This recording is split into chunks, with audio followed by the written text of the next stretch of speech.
भाई साहब, इंडिया में डेमोक्रेसी भी किसी मोबाइल नेटवर्क की तरह हो चुकी है। अगर स्टेट नॉन बीजेपी है तो डेमोक्रेसी की रेंज बराबर आती रहेगी। अरुण भैया, पहले आप दिखाई नहीं दे रहे थे, लेकिन अब दिखाई दे रहे। ये तो कमाल हो गया अरुण भैया। कमाल हो गया ना। पर जैसे ही स्टेट में बीजेपी की सरकार बन जाए, लिबरांडुओं को मोतियाबिंद हो जाता है और डेमोक्रेसी दिखाई देना ही बंद हो जाती है।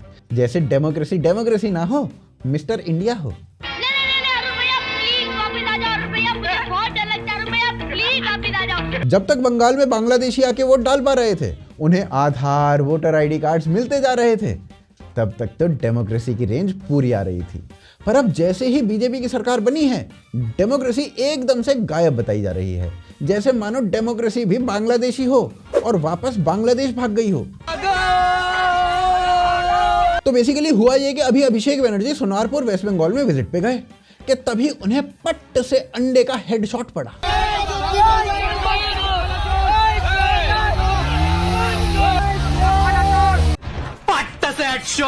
जिसके बाद अंडे का डोमिसाइल चेक किया गया। अगर डोमिसाइल बांग्लादेशी होता अंडे का, फिर तो अभिषेक को कोई तकलीफ नहीं होनी थी। पर अंडे का डोमिसाइल आया इंडियन। बंगाल है भैया, अंडे के पास भी इंडियन डॉक्यूमेंट्स ही निकलते हैं। बस तभी से बंगाल में डेमोक्रेसी खतरे में बताई जा रही है। और जिसने अंडा मारा, उस बंदे को लोग आईपीएल ज्वाइन करने की सलाह दे रहे हैं। कुछ लोग कह रहे हैं कि राइट आर्म फास्ट बॉलर बनवा दो इसे। कुछ कह रहे हैं कि येलो जर्सी पहनी है, सीएसके में सिलेक्शन हो सकता है। सब इसमें बॉलर की ही गलती निकाल रहे हैं। अरे वो बंदा तो बस अभिषेक के साथ क्रिकेट खेलना चाह रहा था।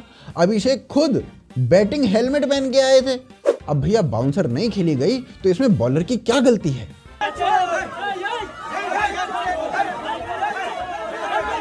एक भैया वो साई सुदर्शन है जो बैटिंग पे आके बैट छोड़ देता है। He surely has not done it again. The ball has gone for a 4 to third man. और एक अभिषेक बनर्जी है, हेलमेट तो पहन के आता है पर बैट लाना भूल जाता है। अब है तो ममता बानो का ही शागिर्द। जैसे ममता ने अपना प्लास्टर मिल्क किया था, ठीक वैसे ही अभिषेक भी सीधे हॉस्पिटल पहुंच गए अंडा खाने के बाद। नहीं, अंडा पड़ने के बाद। क्या एक्टिंग कर रहा है ये? एक्सक्यूज मी सर, मेरे क्लाइंट को high blood pressure, high sugar और हेवी चेस्ट पेन है, वो बात नहीं कर सकता। अभिषेक ने भी ममता के लेवल का विक्टिम कार्ड खेलना चाहा, सीधे हॉस्पिटल आके खटिया पकड़ ली।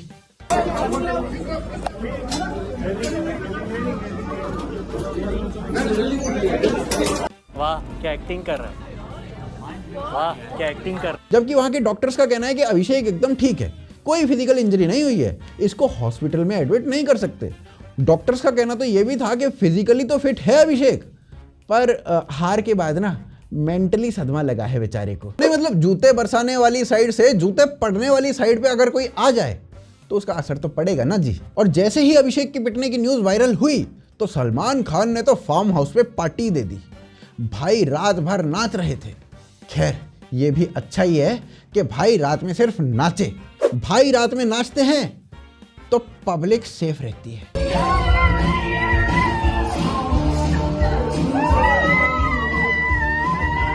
फिर अगली सुबह भाई को किसी ने बताया, अरे भाई ये वो वाला अभिषेक नहीं था, दूसरे वाला था। तो वापस से बंगाल वाले अभिषेक बनर्जी पे आते हैं। ये भाई साहब आंख खोल के आंख दिखा के बोल रहे थे कि आंख नहीं खुल रही है। ये कैसी आंख थी बे? मेरा आंख में ईंटा मारा है, मैं आंख खोल नहीं पा रहा हूँ। हो सकता है इन भाई साहब की पहले से ही आंख खराब हो, तभी बॉर्डर पार करते हुए बांग्लादेशी इनको दिखते नहीं थे। अभिषेक तो डॉक्टर से प्लास्टर भी करवाना चाह रहे थे कि तभी ममता बानो ने कॉपीराइट स्ट्राइक मार दी कि ये भैया ये पैर में प्लास्टर का कॉपीराइट तो सिर्फ ममता के पास है और कोई नहीं करेगा।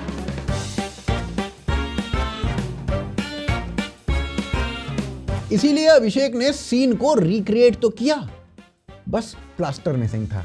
फिर भी ममता की एक्टिंग अभिषेक से बेटर है। ये अभिषेक नाम वालों में ना कुछ दिक्कत है भाई साहब। ये एक्टिंग नहीं कर पा रहे हैं, ना सही से नेता बन पा रहे हैं, ना ही अभिनेता बन पा रहे हैं। और जब अभिषेक वहां से भाग रहा था तब तो भैया पब्लिक ने और पेला इसे।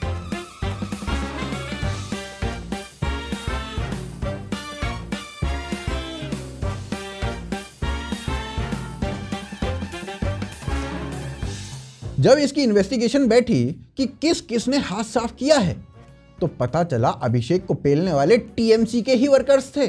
अब अभिषेक ने टीएमसी के वर्कर्स को जो सिखाया होगा वही तो रिटर्न करेंगे ना वो लोग।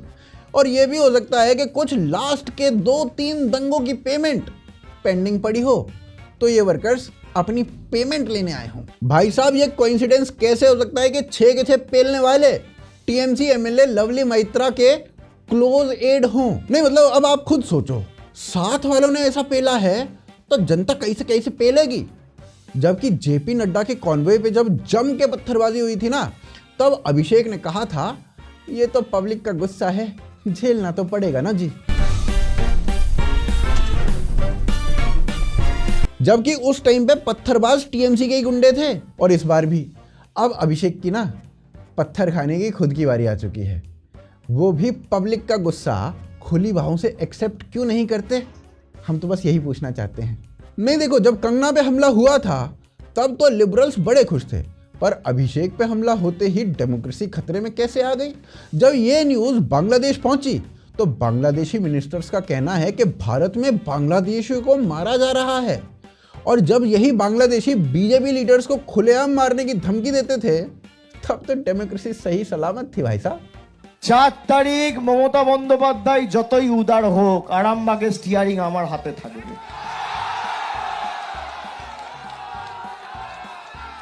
ডিজে তো বাজবেই, এমন জোরে বাজবে কান ঝালাফালা করে দেবো।